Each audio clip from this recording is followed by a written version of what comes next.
সদায়নো মাছ কিয় একেটা পদ্ধতিৰে খাওঁ ন, আজি আহকচোন অকণমান বেলেগ পদ্ধতিৰে মোৰ ষ্টাইলত চিলি ফিছ বনাওঁ। তাৰ বাবে লৈ লৈছোঁ মই এয়া 150 গ্ৰাম বনলেছ ফিছ, নিমখ অকণমান, ক'লা নিমখ অকণমান, এয়া কাশ্মীৰী মিৰ্চ পাউডাৰ অকণমান, জিৰা পাউডাৰ অকণমান। চিলি ফিছৰ মেইন ইনগ্ৰিডিয়েণ্টছ হ'ল ব্লেক পেপাৰ মানে জালুকৰ গুড়ি লৈছোঁ অকণমান, আপোনালোকে জ্বলা পৰিমাণ অনুসৰি ল'ব কিমান জ্বলা খাব পাৰে, আৰু অকণমান লৈছোঁ হালধি গুড়ি।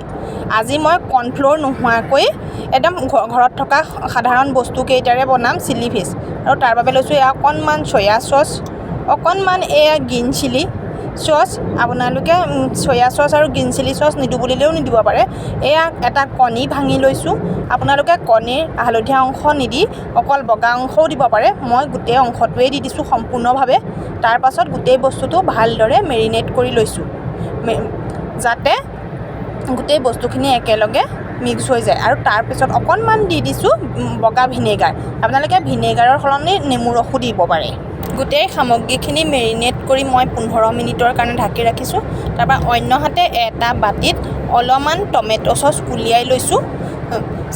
চিলি ফিছৰ মেইন ইনগ্ৰিডিয়েণ্টছ মানে জ্বলা কেপচিকাম আৰু চচখিনি দিবই লাগিব। তাতো অকণমান মই দি দিছোঁ এয়া চয়া চচ অকণমান, মানে আপোনালোকে পৰিমাণ অনুসৰি দিব। যদি মাছৰ পৰিমাণটো সৰহ হয় এই চচৰ বস্তুটো সৰহকৈ দিব লাগিব, কিন্তু মোৰ যিহেতু কম, তাতো অকণমান গ্ৰীণ চিলি এড কৰি দিছোঁ। গোটেই সামগ্ৰীটো ধুনীয়াকৈ লৰাই লৈছোঁ যাতে ঢালি দিবলৈ সুবিধা হয়। তাত অকণমান আপোনালোকে পানীও ইউজ কৰিব, ময়ো অকণমান পানী দিছোঁ, খালি চাব বৰ বেছি পনীয়া পেটপেটীয়া কৰি নিদিব, অকণমান যাতে বাকি দিলে হয় আৰু। তাৰপিছত এইফালে মোৰ এয়া 15 মিনিট হৈ গ'ল, গোটেই মাছখিনি এয়া 15 মিনিট হৈ যোৱাৰ পিছত মই ইয়াত এড কৰি দিছোঁ এয়া আটা 1 চামুচ। আপোনালোকে আটাৰ পৰিৱৰ্তে ময়দা বা চাউলৰ গুড়িও দিব পাৰে, আৰু কৰ্ণফ্ল'ৰ থাকিলে কৰ্ণফ্ল'ৰো দিব পাৰে। মোৰ যিহেতু আৰু সকলোৰে পাকঘৰত কৰ্ণফ্ল'ৰ নাথাকে, মোৰো নাই, সেইকাৰণে মই আটাই দি দিছোঁ, কাৰণ ময়দাটো আমি সদায় এভইড কৰি চলোঁ, সেইকাৰণে আটা দি গোটেই বস্তুটো ভালদৰে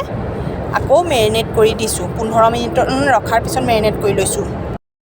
অন্য হাতে গোটেই সামগ্ৰীখিনি মেৰিনেট কৰি লোৱাৰ পিছত মই এয়া 3টা পিঁয়াজ স্কোৱাইচ চাইজত কাটি লৈছোঁ, 2টা কেপচিকাম ভিতৰৰ বগা অংশখিনি উলিয়াই পেলাই কাটি লৈছোঁ, আৰু অকণমান জলকীয়া আৰু কেইফুটামান নহৰু দিছোঁ। আপোনালোকে নহৰু এনেকৈ নহৰু আদাৰ পেষ্ট বনাই দিব পাৰে, কিন্তু মই তেনেদৰে পেষ্ট বনাই দিয়া নাই, আৰু জলকীয়াৰ পৰিমাণটোও কম দিছোঁ, কাৰণ খুচালে জলকীয়া খাই বেয়া পায়, আৰু আজিৰ এইটো মই খুচালৰ ডিমাণ্ডতহে বনাইছোঁ। আৰু সকলোখিনি যোগাৰ কৰি লোৱাৰ পিছত মই এইপিনে এখন কেৰাহী পাতি এয়া মেৰিনেট কৰি থোৱা মাছখিনি ফ্ৰাই কৰি দিছোঁ। ঠিক পকৰি বনোৱাৰ দৰে মই ফ্ৰাই কৰি দিছোঁ, অকণমান কিপচি হোৱালৈকে এইখিনি ফ্ৰাই কৰি ৰাখিব। চাব যাতে গল্ডেন ব্ৰাউন কালাৰ হৈ গৈছে, আৰু গল্ডেন ব্ৰাউন কালাৰ হোৱাৰ পিছত এইখিনি আপোনালোকে খালি উলিয়াই ৰাখি থৈ দিব। এখন পেপাৰ পাৰি বা ফইল পেপাৰ থাকিলে ফইল পেপাৰো ৰাখিব, নহ'বা বেলেগ কাগজ এখন দি থৈ দিব। এয়া মোৰ মাছখিনি প্ৰথম ভজাখিনি ফ্ৰাই হৈ গৈছে, দেখিছেনে কেনেকুৱা ক্ৰিপচি হৈ গৈছে দেখিবলৈ।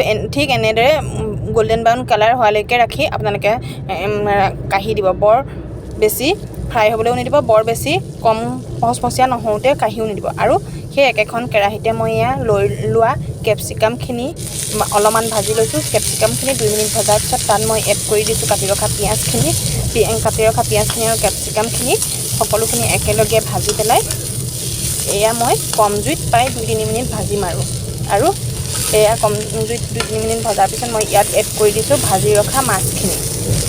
এই মাছখিনি দি মই খুব সুন্দৰভাৱে লৰাই দিছোঁ। তাৰপাছত ইয়াত মই এড কৰি দিছোঁ চিলি ফিছৰ মেইন ইনগ্ৰিডিয়েণ্টছ চচখিনি, যিখিনি চচ মই ৰেডি কৰি থৈছিলোঁ আপোনালোকক আগত দেখুৱাইছিলোঁ, সেইখিনি মই এতিয়া ইয়াত এড কৰি দিছোঁ, আৰু এড কৰি গেছৰ ফ্লেমটো কমাই পেলাই খুব লাহে লাহে ধুনীয়াকৈ মই লৰাই দিছোঁ। এয়া চাওকচোন মোৰ কালাৰটো অকণমান, এইখিনি 2-3 মিনিটমান ভজাৰ পিছত লাহে লাহে ইয়াৰ কালাৰটো চেঞ্জ হৈ আহিব।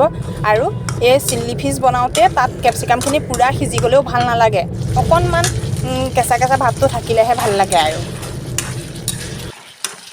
এয়া কম জুইত 10 মিনিট ভজাৰ পিছত মোৰ কালাৰটো এনেকুৱা হৈছে, দেখিবলৈ ধুনীয়া হৈছে। এইখিনি মোৰ প্ৰায় হৈ গৈছে, এয়া দেখিছেনে মোৰ চিলি ফিছ ৰেডি হৈ গ'ল। এনেদৰে যদি আপোনালোকে বনাই খোৱা নাই, এবাৰ বনাই খাবচোন, খুব কম সামগ্ৰীৰে বনাব পাৰি, আৰু আপোনালোকৰ সন্তানে মাছ নোখোৱা সন্তানেও এনেদৰে দিলে খাব। আৰু যদি ভিডিঅ'টো ভাল লাগিলে প্লিজ লাইক কমেণ্ট শ্বেয়াৰ কৰিবলৈ নাপাহৰিব।